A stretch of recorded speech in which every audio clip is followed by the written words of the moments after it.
Today I'm going to talk about why insurance costs are going up so much. A lot of it has to do with the current state of our economy, inflation, cost of goods, cost of labor, parts, materials, also technology. So when it comes into play with auto insurance, you're looking at vehicles, what's the advanced new technologies they have in place? What's it cost to repair those if they're damaged, or what it costs to run a diagnostic on those to see if they're repaired correctly? Homeowners insurance. We all know that the real estate market has gone up drastically over the last decade. So you see the cost of materials, the labor that's associated with rebuilding a home, permitting costs, a situation where if your home is older, and all of a sudden it's damaged or you have a fire or a water loss, you have to file for new permitting in order to get that home approved in order to be rebuilt to what it was before. All of these are associated costs that add up over time and play a big role in why you start to see the increasing costs of insurance across the state, across the country. No matter where you live, everybody's seeing it.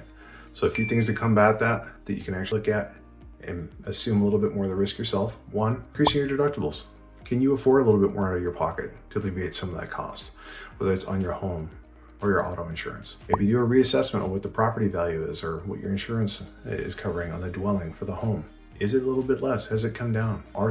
There's some adjustments that can be made? Have you done some remodels? Have you done some updates? Do you have a security system? Are there additional discounts you can look at? Other ways you can combat some of those insurance costs is looking at telematics programs. I know a lot of people don't like these. They feel that Big Brother is looking at you, keep an eye on what you have going on, but they're becoming more and more refined.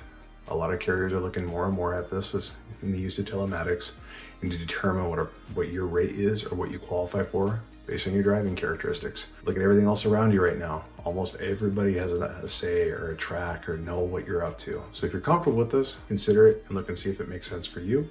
If not, look at all their alternatives. Does your company offer a short mileage discount? You have multiple vehicles that may be rated for business or commuting class instead of a pleasure class. You have your home, a security system.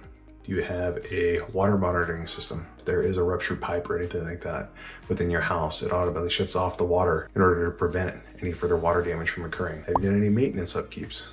Check on your heating system, your plumbing, your electrical, especially if you have an older home.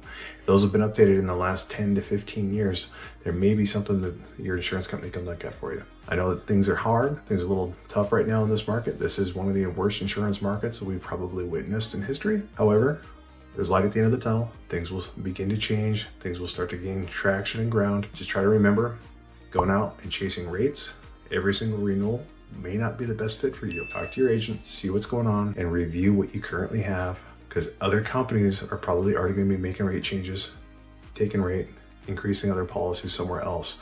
So it may not make sense to go chasing rate now in order to turn around and have to do it again in 6 months to a year.